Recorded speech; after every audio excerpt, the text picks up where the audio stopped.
തൃശൂർ നഗരത്തിൽ ഗതാഗതക്കുരുക്കുണ്ടാക്കി ആനയുമായി പാപ്പാന്റെ സഞ്ചാരം. ആനയുമായി സ്വരാജ് റൗണ്ടിലേക്ക് എത്തിയ പാപ്പാൻ 1 മണിക്കൂറിലേറെ സ്വരാജ് റൗണ്ടിൽ ഗതാഗതക്കുരുക്കുണ്ടാക്കി.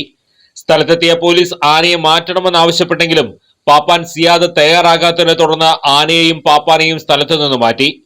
ആനയുടെ ഉടമയുടെ വീട്ടിലേക്കാണ് ആനയെയും പാപ്പാനെയും മാറ്റിയത്.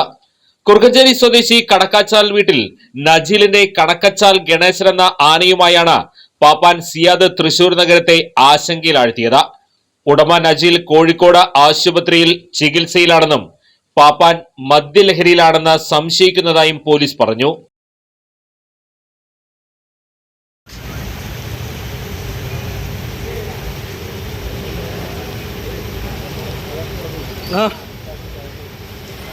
അങ്ങോട്ട് വരുന്നു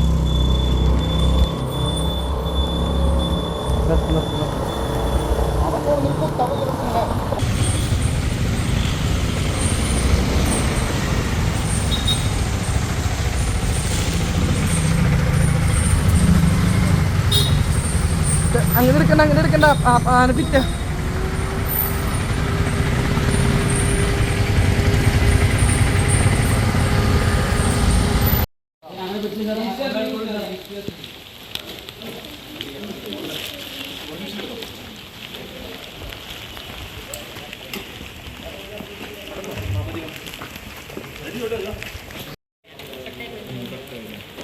പറഞ്ഞാൽ